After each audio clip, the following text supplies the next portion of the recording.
Hola, hola mis hermanos, Dios les bendiga. Deseo que estén pasándola muy, muy bien y no anden tan enfermitos como yo, pero bendito Dios que aunque enfermos podemos seguir sirviéndole al Señor, ¿verdad? Mientras podamos hablar, podamos pensar, aún en una cama podemos estar sirviendo al Señor, llevando su palabra, porque para eso fuimos salvos, para testificar a Cristo, para decir a otros lo que Él ya ha hecho en nuestra vida. Ese es el propósito de predicar, de enseñar, es testificar a Cristo. Pero la palabra tiene un propósito mayor todavía. Nosotros no. Nosotros solamente proclamar el Evangelio y testificar a Cristo. Pero la palabra que enseñamos o la palabra que se predica, tiene el propósito de salvar, de, de lograr que el pecador se arrepienta, se reconozca como pecador, porque si no se reconoce pecador, ¿de qué se va a arrepentir? Ese es el propósito de la palabra de Dios, que por fe el pecador se reconozca pecador, proceda al arrepentimiento para poder ser salvo, y entonces el Señor le selle con su Santo Espíritu. Y quizá ustedes digan, bueno, yo ya soy salvo. Bueno, los que ya somos salvos, aún la palabra sigue trabajando en nosotros, tiene un gran propósito. El propósito que tiene es nuestra santificación. Para el inconverso es la salvación, para que se convierta hijo de Dios.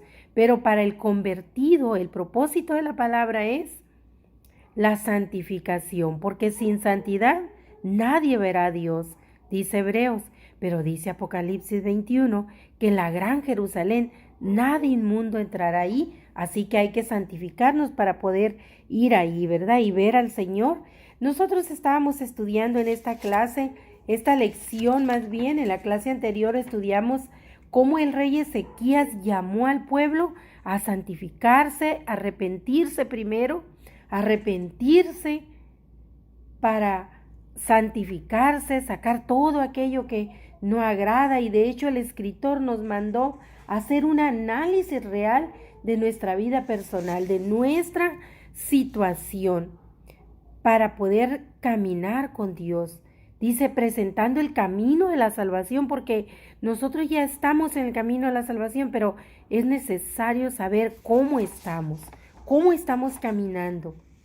A esa fue lo que el escritor nos envió en la clase anterior, a hacer un análisis minucioso y personal de nuestra vida en la sexualidad, en las finanzas, en la infidelidad y en las falsas doctrinas, que centráramos ahí la atención y todo lo que a ellas les rodea. Esos son como los grandes campos, pero hay mucho alrededor, tanto de la sexualidad como de las finanzas, de la infidelidad y de las falsas doctrinas. Sobre todo eso nos mandó el escritor a analizar nuestra vida personal de acuerdo al pasaje de la vida de Ezequiel, que lo encontramos en Segunda de Crónicas, y leímos todo el capítulo 29. Hoy vamos a estar leyendo el capítulo 30 del 1 al 20. Entonces, ya habiendo leído en la clase pasada el capítulo 29, hoy leemos el capítulo 30 de Segunda de Crónicas, y dice así: envió después Ezequías, estuvimos hablando del rey Ezequías en el 29, continuamos. Envió después el rey Ezequías por todo Israel y Judá, y escribió cartas a Efraín y a Manasés para que viniesen a Jerusalén, a la casa de Jehová, para celebrar la Pascua a Jehová Dios de Israel. Y el rey había tomado consejo con sus príncipes y con toda la congregación en Jerusalén para celebrar la Pascua en el mes segundo, porque entonces no la podían celebrar por cuanto no había suficientes sacerdotes santificados, ni el pueblo se había reunido en Jerusalén. Esto agradó al rey y a toda la multitud, y determinaron hacer pasar pregón por todo Israel desde Beerseba hasta Dan, para que viniesen a celebrar la Pascua a Jehová, Dios de Israel, en Jerusalén, porque en mucho tiempo no la habían celebrado al modo que está escrito. Fueron pues correos con cartas de mano en mano del rey y de sus príncipes por todo Israel y Judá, como el rey lo había mandado. Y decían: hijos de Israel, volveos a Jehová, el Dios de Abraham, de Isaac y de Israel, y él se volverá al remanente que ha quedado de la mano de los reyes de Asiria.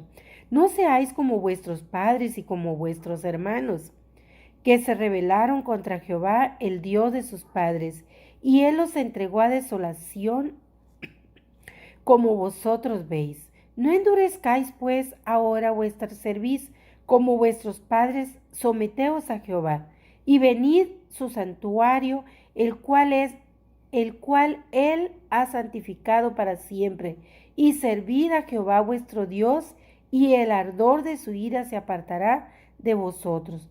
Porque si os volviereis a Jehová, vuestros hermanos y vuestros hijos hallarán misericordia delante de los que tienen cautivos, y volverán a esta tierra. Porque Jehová vuestro Dios es clemente y misericordioso, y no apartará de vosotros su rostro, si vosotros os volviereis a él. Pasaron pues los correos de ciudad en ciudad por la tierra de Efraín y Manasés, hasta Zabulón, mas se reían y burlaban de ellos. ¿Le parece conocido esto? ¿Verdad que sí? ¿Ustedes creen que el rey Ezequías se detuvo por eso? ¿Por las burlas? ¿Ustedes creen?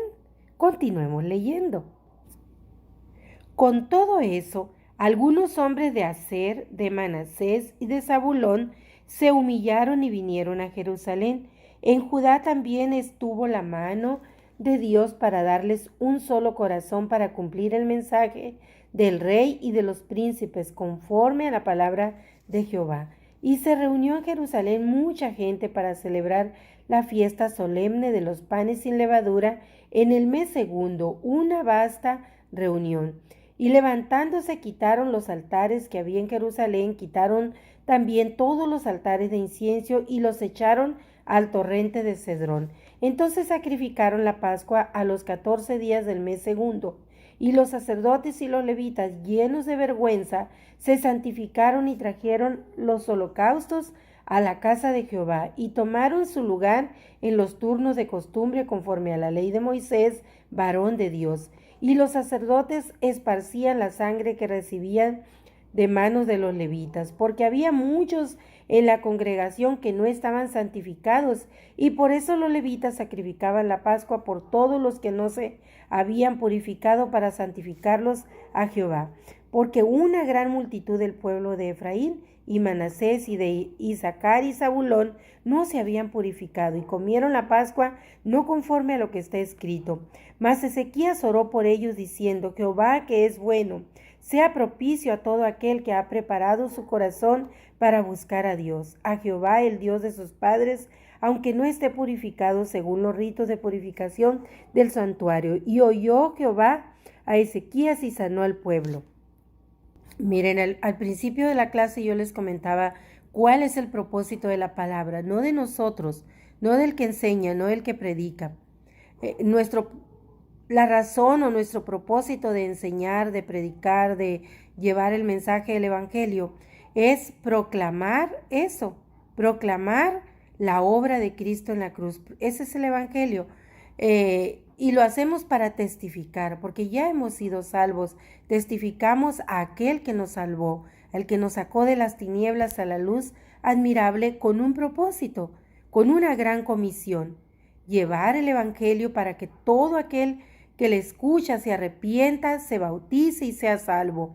Ese es el propósito, pero la palabra es la que tiene el propósito de la salvación.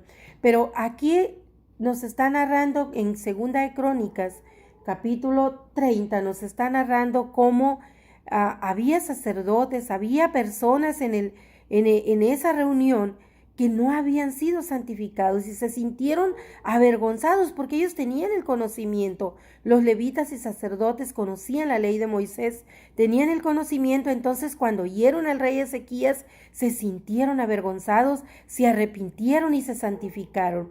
Pero aún había otras personas que no se habían arrepentido. Por eso el rey Ezequías al final del capítulo ora por aquellos que aún no se han arrepentido, para que se arrepientan. Y estaban tomando, dice la cena, estaban participando de aquella solemne fiesta de la Pascua, estaban participando indignamente, por eso el rey Ezequías oró por ellos y ellos se arrepintieron en aquel momento. Ahora bien, yo hace un rato al inicio de la clase les decía, ¿cuál es el propósito de la palabra? Los que ya son salvos, los que aún no son salvos, que se conviertan a hijos de Dios, que sean salvos, que se arrepientan y sean salvos.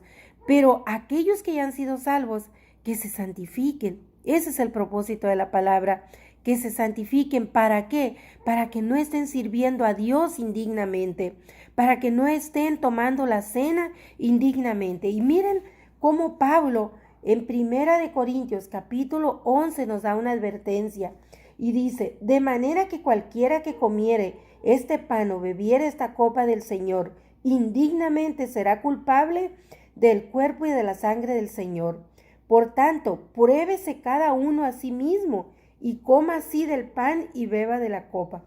Porque el que come y bebe indignamente sin discernir el cuerpo del Señor, juicio come y bebe para sí. Por lo cual hay muchos enfermos y debilitados entre vosotros y muchos duermen, es decir, ya han muerto. Si pues nos examinásemos a nosotros mismos, no seríamos juzgados, mas siendo juzgados somos castigados por el Señor para que no seamos condenados con el mundo. Aquí, ¿de quién está hablando Pablo? No está hablando de los inconversos, no está hablando de los que no conocen, porque sería injusto Dios si condenara a los que no le conocen. No, está hablando de los que ya conociendo la palabra viven indignamente. Es decir, aquellos que Dios los apartó, ellos como la puerca lavada corren al mundo, corren a participar de las obras infructuosas que nada edifican ni dan buen testimonio de Dios. Una persona que ya fue salva, ¿qué hace en esos lugares inmundos, conviviendo con gente inmunda en oscuridad? ¿Acaso se cree Jesucristo? Porque hay quienes dicen Jesús fue, sí, pero Jesús fue a convertirlos, no a participar de sus obras infructuosas, de sus pecados, fue a convertirlos para que se arrepintieran. En todo lugar inmundo al que Jesús fue, una vez que Jesús salió de ahí, ese lugar había sido transformado. Usted fue a ese lugar inmundo y cuando usted salió ese lugar era otra cosa. Ese lugar era un templo de Dios ahora. Entonces usted tiene la razón. Pero si usted salió de ahí, ese lugar seguía siendo tan inmundo como cuando usted llegó. Y al contrario, usted se llevó de ahí algo de inmundicia. Entonces usted, mi hermano, está participando en las obras del Señor indignamente. Y eso es lo que Ezequías no quería que su pueblo hiciera. Ezequías había convocado a una gran fiesta, una fiesta para unir al pueblo de Dios en la celebración de la Pascua. Vamos a ver qué dice el escritor sobre eso. Yo les he leído palabra de Dios. Usted puede ir al capítulo 30 de Segunda de Crónicas y puede ir al capítulo 11 de Primera de Corintios. Nada de lo que dije es de mi parte. Todo está escrito en la palabra de Dios. Si usted tiene algún inconveniente, hable con Dios y que Él sea el que le hable. Él es el que lo permitió en su palabra para nosotros. Y nosotros, si es que fuimos convertidos a hijos de Dios, tenemos que ser fieles a su palabra, fieles a aquel que nos salvó en la cruz y no disfrazar el pecado. Eso miramos en la clase anterior, que disfrazar, ocultar o minimizar el pecado nos hace tan pecadores como aquel que está cayendo en pecado. Más aún, porque quizá el que está pecando lo está haciendo por error, por ignorancia, pero si nosotros sabemos y lo dejamos que siga pecando, hacemos más pecado. Ahora, si nosotros sabemos que es pecado porque ya fuimos convertidos y seguimos pecando, escuche usted lo que Pablo le dijo a los corintios. Vaya y lea Primera de Corintios, específicamente ese ese capítulo 11. Dice el escritor, la fiesta de la Pascua fue una de las 7 fiestas solemnes instituidas por Dios en Levítico para que su pueblo se consagre y en unidad celebre el haber sido escogido para bendición. Nosotros ya fuimos escogidos y apartados. Eso significa santidad, estar apartado, apartado para Cristo. Entonces dice, de haber sido escogido para bendición. Pascua en hebreo significa pasar por alto. Esta celebración muy importante debía ser transmitida de generación a generación. Asimismo, Dios había ordenado a Israel que fuera el inicio del año religioso. En Segunda de Crónicas 35 se menciona que por mucho tiempo en Israel esta fiesta no se había celebrado conforme estaba escrito, es decir, sí se celebraba, pero indignamente, como muchos en la iglesia celebran todos los rituales, la alabanza, la comunión, la celebración de la Santa Cena, los bautismos, todo, pero indignamente, porque realmente no se han entregado en santidad a Cristo. Están en la iglesia, pero están también en el mundo. El rey Ezequías y todos los levitas santificados sintieron un ardiente deseo de volver a los principios dados por Dios. Cuando usted vive en santidad, siente eso. Ese es el fuego del Espíritu Santo. No que usted llore, no que usted se tire al piso, no que usted empiece a bailar o a botar como gallina sin cabeza. No, no esas cosas raras, no. El fuego del Espíritu Santo es el celo por la palabra de Dios. Eso que usted siente dentro cuando ve a otros pecando y que usted quisiera que ellos se arrepintieran y dejaran de hacer eso. Eso que usted siente cuando usted mismo, como ser humano, siente el deseo de pecar, pero es más fuerte el amor a Dios y usted en oración le pide a Dios que le quite ese deseo de regresar al mundo y usted se mantiene firme en la fe. Ese es el fuego del Espíritu Santo dentro de cada hijo de Dios trabajando. Si usted no siente ese fuego del Espíritu Santo, ore a Dios, consulte a Dios. Así como Pablo le dijo a los corintios, examínense ustedes mismos. No sea que se hallen reprobados, les dijo. No sea que se hallen reprobados. Examínense para que no sean condenados. Así que mi hermano, en la clase pasada el escritor nos decía que nos examinemos nosotros mismos. Nuevamente nos está exhortando a examinarnos a nosotros mismos y si nos hallamos reprobados, volvamos a Dios. Mire que el pueblo de Israel, a través del rey, no de los profetas estaban perdidos. Los sacerdotes, los levitas, en lugar de estar en santidad, estaban mezclados con la inmundicia. En el templo estaban haciendo otras celebraciones al mismo tiempo que las celebraciones religiosas. Y yo me puse a pensar, ¿por qué la pandemia nos ha detenido? Gracias a Dios. Porque nosotros también estábamos haciendo eso, celebrando cumpleaños, celebrando el Día de la Patria, el día de esto, el día de otro, en el templo, un lugar sagrado. Estábamos haciendo lo mismo. Y Dios nos puso un stop, hasta aquí llegaron. Miren qué grande es Dios. Esa es la misericordia de Dios que nos paró en seco para no seguir pecando. ¿Y qué estamos haciendo ahora? Realmente ir al templo, no a comer, no a llevar el pastel, no a llevar el pollo, no a llevar todo eso, sino realmente adorarle. Así que mi hermano, saque de su vida todo aquello que le separe de Dios para que cuando usted se presente en su casa, usted sea digno de esa celebración. Y dejemos atrás todo aquello malo que hicimos, pensando que era bueno. Quizás no lo hicimos con intención de ofender a Dios. Pensábamos que estaba bien, pues era convivencia. Todas las iglesias lo hacen, pero miren, como aquí la enseñanza del rey Ezequías nos dice que ellos estaban así. Era una mezcla de celebraciones. No era la celebración de la Pascua dignamente para Dios lo que se estaba haciendo. Y por eso fue que el rey Ezequías les mandó a limpiar la casa, a sacar todo y solo dejar aquello que honrara a Dios. Y entonces Dios obró en ellos. Y dice aquí, el rey Ezequías y todos los levitas santificados, antes no podían entenderlo hasta que se santificaron. Pero nosotros tenemos ayuda. ¿Cuál es nuestra ayuda? El Espíritu Santo. Entonces ellos, una vez santificados, sintieron un ardiente deseo de volver a los principios dados por Dios. ¿Siente usted ese deseo de vivir conforme a la voluntad de Dios, conforme está escrito en su palabra? Sin embargo, se tuvo que dar un cambio en el tiempo de la celebración, dadas las circunstancias. Así pues, la Pascua se celebraría en el segundo mes del año y no en el primero, como Dios había mandado. Se puede argumentar, de acuerdo a lo que se interpreta en este pasaje, que Ezequías, al decidir convocar a todas las tribus para celebrar la fiesta en mención, tuvo que emplear un tiempo considerable para enviar las invitaciones, lo cual impidió que la fiesta se realizase en el mes que estaba estipulado, que era el primero, y la celebraron el segundo.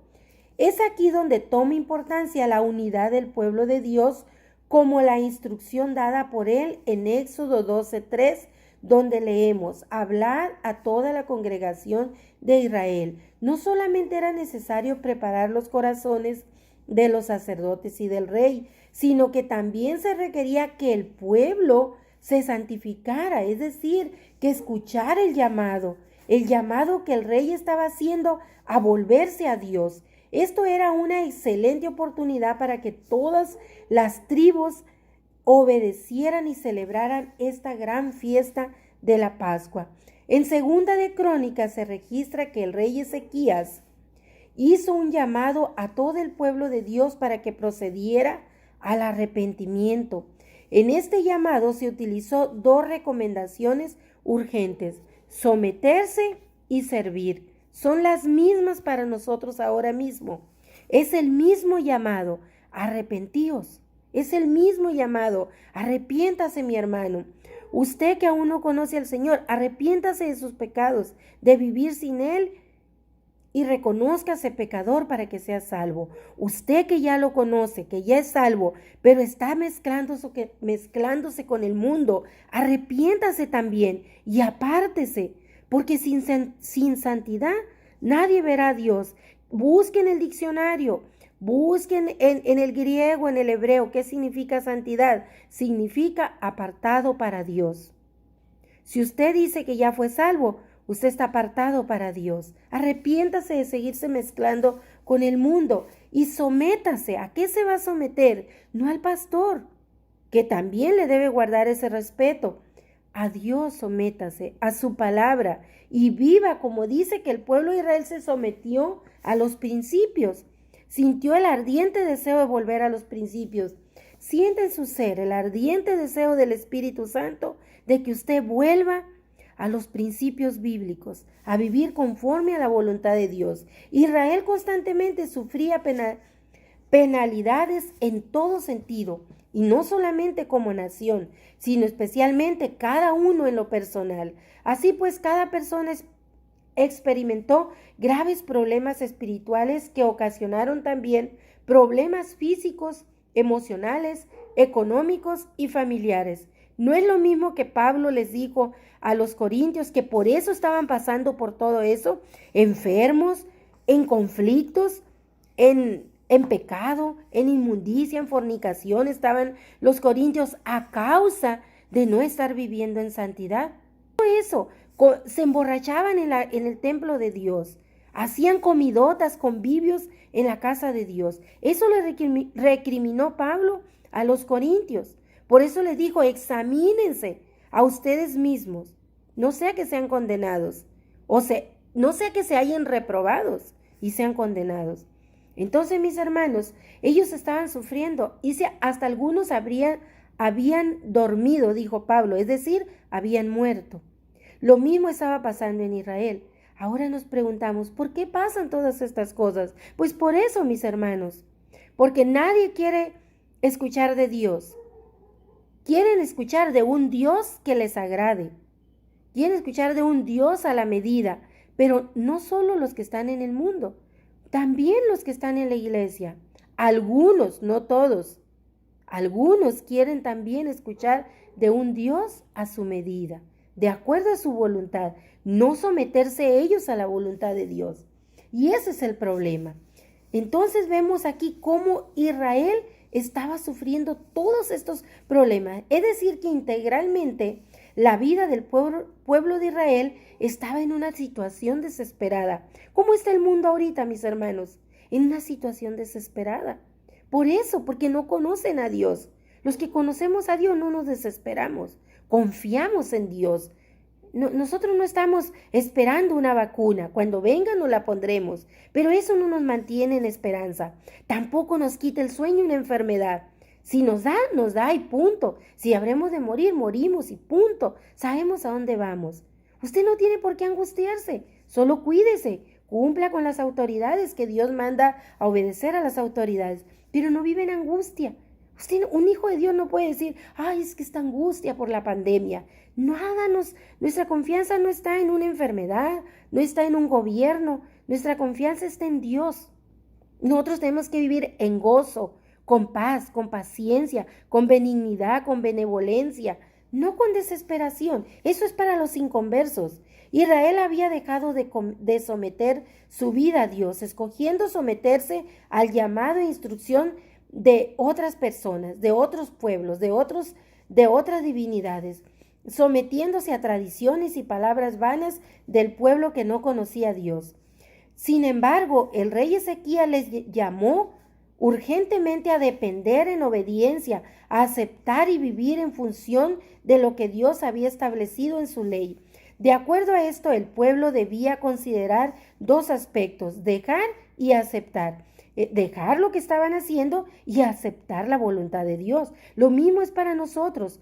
Cuando fuimos salvos, tuvimos que dejar nuestro pasado. Si no, hipócritas, sepulcro blanqueado somos. Lindos y amorosos en la iglesia, pero inmundos fuera de la iglesia. También dentro, aunque nosotros pensemos que no. Y aceptar. Tenemos que aceptar la voluntad de Dios y vivir en sus principios.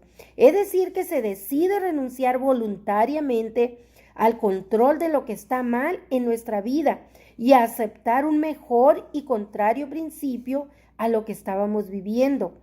Santiago 4:7 nos dice que someterse es resistir al mal, a la tentación, y el resultado de ello será la victoria por fe en la libertad que solo Dios puede dar. Y esa libertad usted la encuentra en Juan capítulo 8, versículo 31 y 32. Conoceréis la verdad y seréis libres. ¿Cuál es la verdad? Su palabra. Si usted conoce la palabra de Dios y camina en ella, en sus principios, usted es libre. A usted ya no le importa no ir a esos lugares. Es que si se ofende la tía, la vecina, la abuela, ¿qué importa? Mientras no se ofenda a Dios, ¿qué importa? Porque estamos en libertad. Libertad de decidir servirle a Cristo antes que a los hombres. El segundo determinante es servir. Ya vimos el aceptar, ¿verdad? Y someternos. Ahora es servir. El pueblo de Israel había dejado su fe y había dejado de servir a Dios conforme a su voluntad. Servían conforme a las tradiciones. Frente a esa situación era imperativo retomar la responsabilidad de haber sido escogido como pueblo del Señor. Esta designación fue para que Israel fuera de bendición al mundo, como está ordenado en Génesis 12:3. El servicio no solamente fue una respuesta de obediencia al mandato de Dios, sino que fue también el resultado de una vida de sometimiento a Dios. Esto nos hace comprender que el servicio era y sigue siendo una muestra indubitable de una vida consagrada a Dios. Pero como dijo Pablo a los Corintios, mis hermanos, hay que servir dignamente. Por eso el rey Ezequías mandó al pueblo primero a santificarse. A levitas y sacerdotes los mandó a santificarse para que pudieran entrar al templo dignamente y lo limpiaran para tiempo después todas las tribus vinieran a celebrar la fiesta. Entonces nosotros, mis hermanos, limpiemos el templo, saquemos las tradiciones, saquemos todo lo que no edifica a Dios y sigamos, si queremos, reuniéndonos para comer en nuestras casas. Invitemos a nuestros hermanos en nuestras casas al café, a comer, a celebrar el cumpleaños, lo que queramos, pero démosle un buen uso a la iglesia, al templo de Dios. Pero más aún, más importante, limpiemos el templo del Espíritu Santo, que es nuestra vida física, nuestro cuerpo y nuestra actitud, nuestros pensamientos, nuestra manera de ser, de pensar y de vivir. Así que mis hermanos, como yo les dije desde la primera clase, esta lección está hermosa, hermosa porque nos permite examinarnos para caminar realmente en la voluntad de Dios. Pero también nos permite, ¿por qué dice que el rey Ezequías ordenó que se siguiese predicando, que se siguiese trayendo palabra a los levitas y los sacerdotes? Porque muchos del pueblo, dice, aún no estaban santificados. Por eso tenemos que seguir enseñando, los pastores seguir predicando, los evangelistas seguir evangelizando, los misioneros seguir llevando la obra misionera. Tenemos que seguir porque muchos, aunque estén en la iglesia, no se han santificado o muchos no se han convertido realmente. Entonces la obra no está terminada y Cristo viene pronto. Así que es urgente terminar la obra. Nuestra obra, que es la gran comisión, no la obra de Cristo. La obra de Cristo ya fue hecha una vez y para siempre. Nosotros solamente la tenemos que compartir, testificar, llevársela a los demás. Mi hermano, deseo con todo mi corazón que usted se esté examinando esta semana para servir a Dios dignamente, para que cuando se presente la Santa Cena usted la tome dignamente y no tome juicio. Porque dice en 1 Corintios que cuando tomamos la cena indignamente o cuando servimos en algún ministerio indignamente, tomamos juicio, acumulamos juicio para el día de la ira, el día grande del Señor. Y no queremos eso, ¿verdad, mis hermanos? Más que ya conocemos la palabra. Dios no es injusto y será más severo con nosotros que ya conocemos la palabra que con aquellos que no la conocen, porque nosotros ya la conocemos. Ya no hay más sacrificio que hacerse, dice Hebreos 6. Léalo usted.